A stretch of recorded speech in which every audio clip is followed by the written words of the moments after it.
এরপরে আল্লাহ রাব্বুল আলামিনের হাবিব বলেন, ওই বান্দাগুলো যখন আগুনের উপরে দাঁড় করানো হবে তখন তারা বলবে নাকুনা মিনাল মুমিনিন। তখন তারা বলবে, আয় আল্লাহ, আমরা যদি মুমিন হতাম, আমরা যদি মুমিনদের অন্তর্ভুক্ত হতাম, মুমিনদের দলভুক্ত যদি আমরা হতাম গো মাওলা, তাহলে আজকে আমাদের পরিস্থিতি এমন হতো না। কথা বলতেছিলাম হাসরের ময়দানের ব্যাপারে।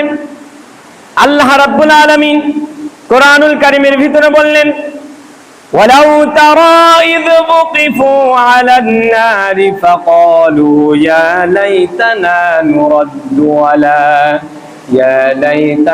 নুরাদ্দু ওয়ালা নুকাযযিবা বিআয়াতি রাব্বিনা ওয়া নাকুনা মিনাল মুমিনিন।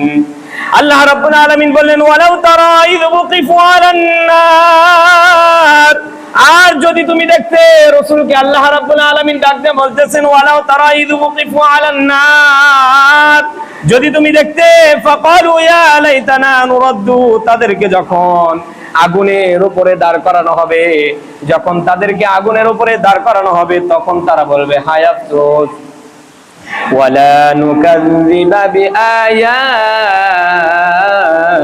রাব্বিনা, তখন তারা বলতে থাকবে, আয় আল্লাহ, আফসোস, আমরা যদি আল্লাহ রাব্বুল আলামিনের আয়াতগুলো যদি মেনে নিতাম, আল্লাহ রাব্বুল আলামিন যে আয়াতগুলো আমাদেরকে দিক নির্দেশনার জন্য দিয়েছিলেন, এই দিক নির্দেশনাগুলো আমরা যদি মেনে নিতাম বিআয়াতিনা, তাহলে আজকে আমাদের এইরকম পরিস্থিতি হতো না।